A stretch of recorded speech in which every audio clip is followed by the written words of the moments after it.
Carême 2021, espérez encore aujourd'hui le sermon du vendredi de Carême avec le Père Yudesh Arnachelem. Un rendez-vous proposé par le studio Capave du diocèse de Port-Louis. De l'Évangile de Jésus-Christ selon saint Jean. Comme la Pâque juive était proche, Jésus monta à Jérusalem.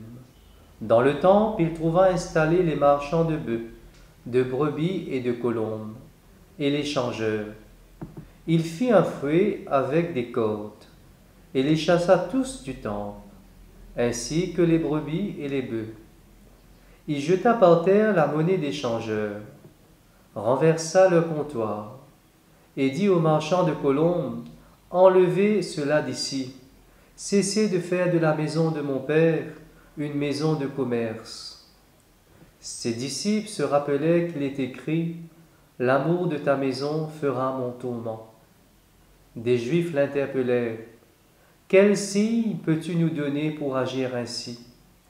Jésus leur répondit, « Détruisez ce sanctuaire, et en 3 jours je le relèverai. » Les Juifs lui répliquèrent, « Il a fallu 46 ans pour bâtir ce sanctuaire, et toi, en 3 jours tu le relèverais ?» Mais lui parlait du sanctuaire de son corps. Aussi, quand il se réveilla d'entre les morts, ses disciples se rappelèrent qu'il avait dit cela. Ils crurent à l'Écriture et à la parole que Jésus avait dite. Pendant qu'il était à Jérusalem pour la fête de la Pâque, beaucoup crurent en son nom, à la vue des signes qu'il accomplissait. Jésus, lui, ne se fiait pas à eux, parce qu'il les connaissait tous, et n'avait besoin d'aucun témoignage sur l'homme. Lui-même, en effet, connaissait ce qu'il y a dans l'homme. Acclamons la parole de Dieu.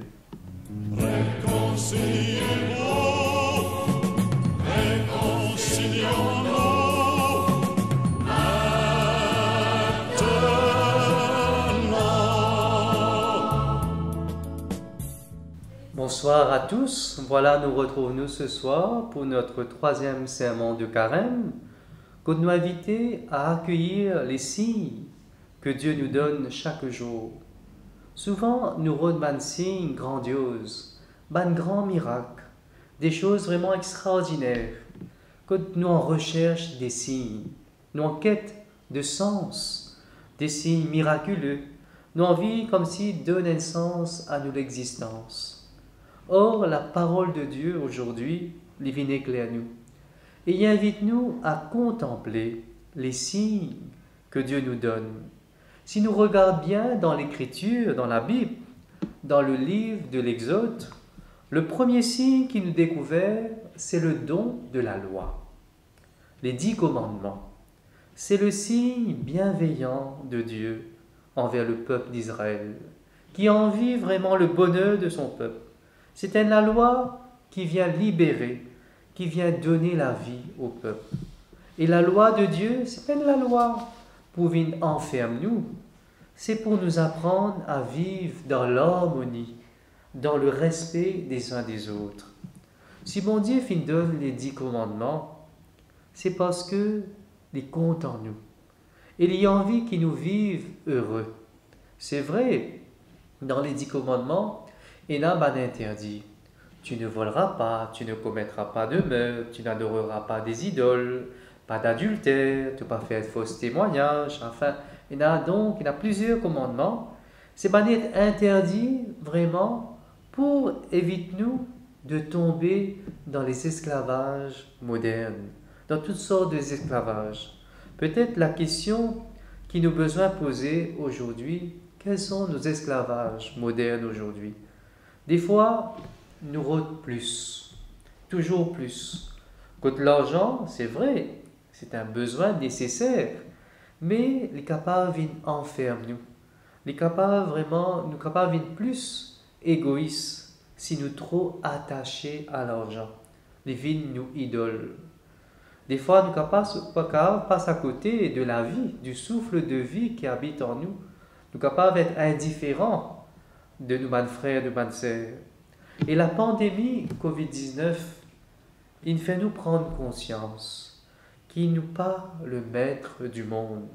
Le confinement fait attirer nous l'attention l'année dernière sur la solidarité, sur l'entraide entre voisins, sur le service. Mais nous sommes tentés de retourner comme avant, dans nous l'esclavage que nous emprisonnons, dans nous l'égoïsme, dans le moi d'abord. Or, les 10 commandements, c'est un chemin de liberté et de vie. C'est vraiment un point de repère pour nous retrouver nos dignités, enfants bon Dieu. Oui, vraiment, nous sommes créés à l'image de Dieu, à sa ressemblance, comme s'il est important qu'il nous retrouve cette joie du Seigneur. Et la loi du Seigneur, c'est le signe par excellence, comme le psalmiste qui dit « La loi du Seigneur est parfaite, qui redonne vie ». Nous sommes capables de rendre grâce pour cette loi d'amour inscrite dans notre cœur. Ça, c'est le premier signe, la loi du Seigneur. Deuxième signe, tiens content, partage avec les autres, c'est le signe de la croix du Christ. C'est le signe vraiment de l'amour de Dieu. Un Dieu qui s'abaisse en prenant la condition d'un serviteur qui va mourir sur une croix à côté des bandits pour venir nous sur l'amour. La croix, vraiment, c'est le signe par excellence de la révélation de Dieu qui est amour. Saint Paul peut dire, ban juif, je te réclame des signes miraculeux. Ban grec, je pour recherche une sagesse. Mais nous, chrétiens, nous proclamons un Jésus crucifié, mort sur la croix, qui peut être un scandale pour ban juif, folie pour ban païen. Et le signe d'amour, Jésus fin donne sur la vie, l'on la croix, pour qu'il nous gagne la vie en abondance. La croix est capable de paraître un lieu de torture, un scandale, mais la croix, les révèle-nous l'immense amour de Dieu qui se donne. Deuxième signe, la croix. Troisième signe, nous trouvons dans l'évangile d'aujourd'hui, qui nous fait tendre, dans l'évangile selon Saint Jean. C'est le signe de Jésus au temple de Jérusalem. Et Saint Jean situait ce texte juste après les noces de Cana, quand Jésus finit de manifester le premier signe, le premier miracle à Cana, quand il finit transforme de l'eau en vin. Et sans transition, après le noces de Cana, Saint Jean transporte nous de Galilée à Jérusalem dans le temple. Et le temple, comment nous connaît bien, le temple, c'est le lieu sacré, le lieu saint, le lieu de la présence de Dieu au milieu de son peuple. Et Jésus arrive dans le temple pour la fête de la Pâque. Quand il trouve tout ce qui peut passer, sa réaction vient violente contre les marchands du temple, contre tout bas de trafic qui peut dérouler dans le temple. Et Jésus vient violent, qu'il y prend même une fouette pour dévier les marchands, les comptoirs des marchands du temple, en disant « Pas faire la maison de mon Père une maison de commerce ». Jésus profite de cette occasion pour donner un signe à la foule qui est dans le temple, comme s'il a envie de purifier le culte du temple, parce que beaucoup de transactions déroulées, il y a beaucoup de trafiquants qui te remplir votre pouce. Je partis vraiment au service du temple. Je t'y de propre intérêt. Je pas vraiment au service de Dieu, mais je te servis eux-mêmes. C'est pour cela que Jésus vient violent et lui dit « Détruisez ce temple, en 3 jours, je relèverai. » Jésus, comme s'il y met en avant son humanité, pour manifester qu'il est la présence de Dieu. C'est lui qui est la présence de Dieu au milieu de son temple. L'attention n'est plus sur le temple, mais sur la personne de Jésus. Lorsque Jésus parle de la destruction et du relèvement, c'est sa mort et sa résurrection qu'il peut prophétiser. Jésus a envie de faire nous prendre conscience la vraie signification du temple. Le temple, c'est la demeure de Dieu c'est sa présence. Le nouveau temple, c'est le corps du Christ ressuscité.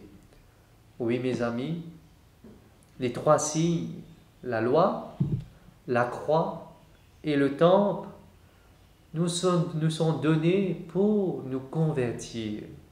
Saint Paul dit à nous, nous sommes le temple de l'Esprit Saint. Nous sommes habités par l'Esprit du Seigneur. Et nous inviter en ce temps de carême à convertir, à ne pas retomber dans l'esclavage de la haine, de la violence, de l'égoïsme. Que ce temps de carême nous aide à nous recentrer sur la personne de Jésus. Et l'Évangile, pour conclure, il vous dit que beaucoup y croient en Jésus, parce qu'ils se fit trouve le signe qui Jésus fit accomplir. Oui, nous aussi, chaque jour, bon Dieu fait nous signe. Chaque jour, à travers nos frères, nos sœurs, dans nos travail, il y a des petits signes partout. Prions et demandons au Seigneur, fais-nous découvrir un signe, fais-nous vraiment, augmente-nous la foi, purifiez-nous la foi, chasse en nous tout ce qui est impur et fais-nous prendre conscience de nos faiblesses en ce temps de carême, pour nous capables d'être à notre tour des signes d'espérance pour nos bonnes frères, nos bonnes sœurs. Amen.